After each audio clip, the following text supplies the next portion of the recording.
Greetings! In this video we'll finish up chapter 17. In our last video we finished up with the electric potential due to point charges. Now we'll move on to the concepts of capacitance, dielectrics, and storage of electric energy. We'll not get to these last two topics. Alright, capacitance. A capacitor simply consists of two conductors that are close but not touching. So we've actually been using conductors throughout chapter 17, but now we'll talk about them in more detail. So for instance, two plates of conducting material held close to each other, as shown here, make up a capacitor. And we've been charging one plate with positive charge and one plate with negative charge, and then there's an electric field between them. So that's all a capacitor is. Two parallel conducting plates separated by some distance. And a capacitor has the ability to store electric charge. So for instance, positive charge on one plate, negative charge on the other. In our diagrams, we show capacitors as two parallel plates. In practice on a circuit board, we tend to take those two materials and roll them so they take up less space and put an insulator between the two plates. So in practice, they can be long, thin tubes on a circuit board. As a schematic, we show capacitors here on the left connected to a battery. There's a positive plate and negative plate. That's our capacitor. When we hook it up to a battery, the positive plate is connected to the positive terminal. The negative terminal is connected to the negative plate. If we want to show a simpler circuit diagram, we represent a battery as two uneven lines where the longer line is the positive terminal, and a capacitor is represented by two parallel lines of equal length. So when a capacitor is connected to a battery, the charge on its plates is proportional to the voltage. So this is a key equation for capacitors. Q is our amount of charge in coulombs, C is our capacitance, and V is our potential or voltage. All right, if you look at the terminology here carefully, it was defined in terms of a capacitor. And it says the charge on the plates Q is proportional to the voltage. And that's really important because actually the capacitance doesn't change. It's set for a given device, for a given capacitor. Capacitor will have a given capacitance. So we can change the voltage, that'll change the amount of charge on the plates, but it won't change the capacitance. So unlike most of our equations so far where I could have, say, held the charge constant and increased the voltage and dropped the capacitance, I can't do that with capacitance. Capacitance is set for the device. But I can, if I increase the voltage, I'll increase the charge. All right, that quantity C is the capacitance, and we have a new unit for capacitance. It's the farad, and the units of farad is equal to a coulomb per volt, which we could get by rearranging this equation and thinking about the units. So capacitance is Q over V, units of charge Q are coulombs, and units of potential V are volts. So a farad is a coulomb per volt. As I already stressed, the capacitance does not depend on the voltage or the charge. It's a function of the geometry of the materials of the capacitor. For a parallel plate capacitor, the capacitance is epsilon 0, that's the permittivity of free space, A, the cross-sectional area of one of the plates, and D, the distance between the two plates. So this equation defines our capacitance. So it depends on the geometry and the materials used in the capacitor. All right, let's try a problem. Two plates of a capacitor hold plus 2,500 and minus 2,500 microcoulombs of charge respectively, when the potential difference is 850 volts. What is the capacitance? So I'm going to bring forward our sort of schematic picture of a capacitor. My charge on the two plates is plus and minus 2,500 microcoulombs. The potential difference provided is the potential from the battery. If all you have in the circuit is a capacitor, then the potential from the battery is the same as the potential change across the capacitor, so 850 volts. We'll talk about constructing circuits a lot more in later chapters. So at this point, I just ask you to trust me on that. So what's our capacitance? We can use our equation Q equals CV, rearrange capacitance as the ratio of the charge to the potential. Our charge is 2,500 microcoulombs, or 2,500 times 10 to the minus 6 coulombs. Our potential is 850 volts. I run that through a calculator and I get 2.94 times 10 to the minus 6 and units of coulomb per volt, which are farads. A farad is a coulomb per volt. All right, and we're done there. I want to make one other point, and that is the charge on the two plates are equal and opposite. So we don't consider the two plates, one with plus 2,500 and one minus 25 microcoulombs, having a total charge of 5,000 microcoulombs. The charge on one plate is equal and opposite to the charge on the other, and that is the charge that we mean when we work through equations.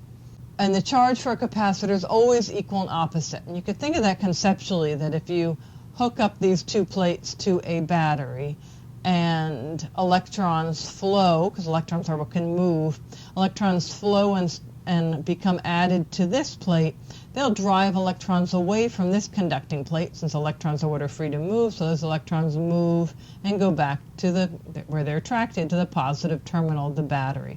So if you were to add a few more electrons here, you drive a few more electrons away from this other plate, so we'll always have an equal and opposite charge on the two plates.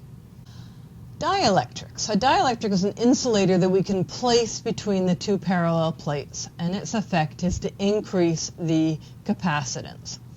So we already had our equation for capacitance was epsilon 0 A over D. We're going to amend that. If we add a dielectric between the two plates, the effect is to increase the capacitance by a factor of that amount K. All right, let's look at some values of K. Here's a table of dielectric constants K, and we'll talk about strength in a moment. So for a vacuum or for air, the value is essentially 1. So we're left with that first equation we had. The capacitance is epsilon 0 A over D. Now we can use our equation with a dielectric, but our value for the dielectric for air or for a vacuum is right around 1. So it has no effect. But for any other material that we add here for a dielectric, it's a value greater than 1. So for instance, if we put wax in between our two plates, it has a constant of 2.2.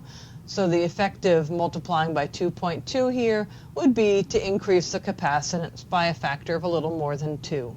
Or take some other material. Let's take mica. Mica was traditionally used as a dielectric in early circuits. It has a constant of around 7.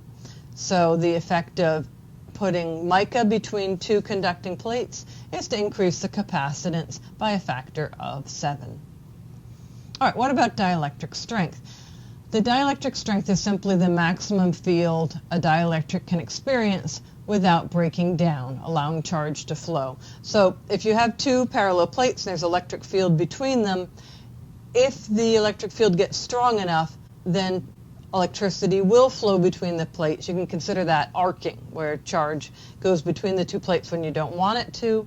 And the field strength that it takes for that arcing to occur varies depending on the material, and those values are given here. And as you'll see, for mica, it's a very large value, which is one of the reasons mica has traditionally been used for a dielectric. All right. So you can imagine if we are setting up a capacitor with positive and negative charge, what we're doing is we're storing electric charge there, and we're storing electric energy. The energy stored is equal to the work done to charge that capacitor. We have a bunch of equations we can use to describe that amount of energy. We can describe it as equal 1/2 the charge times the potential. But because Q equals CV, and we only have two variables there, we can swap out and describe the energy in terms of any two out of these three variables. So it also equals 1/2 CV squared, or 1/2 Q squared over C. I tend to just memorize one of these. I memorize the middle one, and then if I needed one of the other two, I already have this equation memorized. So you can derive either of the other two by substitution. All right, let's try a conceptual question.